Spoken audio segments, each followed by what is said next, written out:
Magaling mamuno ang mga Duterte.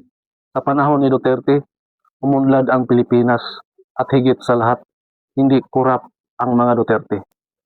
Sa panahon ni BBM, bumagsak ang Pilipinas. Kinukurakot ang kaban ng bayan. Bumaha ng druga. Nagbalikan ang mga adik. Tumaas ang presyo ng gas.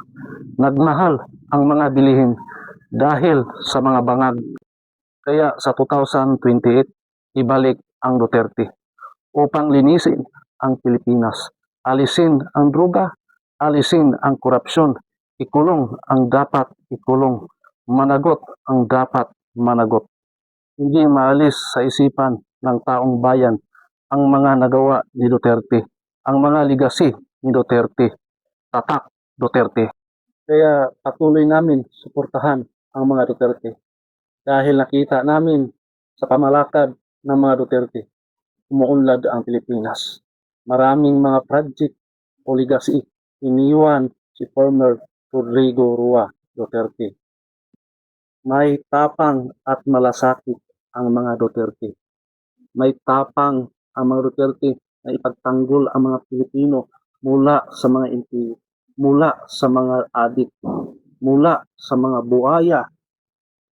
Kaya nakita namin sa mga Duterte lang ang may kakayahan na linisin ang Pilipinas.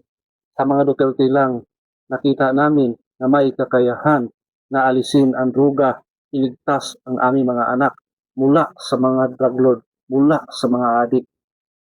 Kaya sa 2028, aming presidente, Sara Duterte.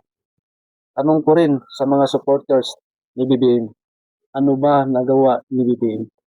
May legacy ba si BBM na iiwan pagkatapos ng termino niya?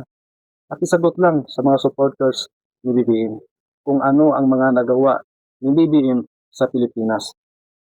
Kasi para sa akin, wala akong nakita na legacy o mga project ni BBM. Kasi nga sabi nga, kapatid niya, adik si Marcos, adik si BBM. Diba? Mismo na yung kapatid niya, nilaglag na siya ng kapatid niya.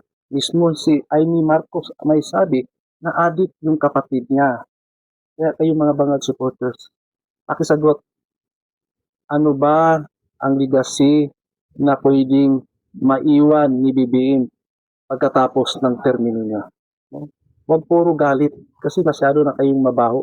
Kailangan na kayong maligo. Kasi kapag adik ka at lulong sa duga, ay wala ka na sa tamang pag-isip.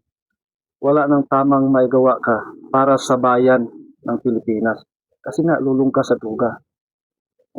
Para naman sa mga supporters ni BBM, magising naman kayo sa katotohanan.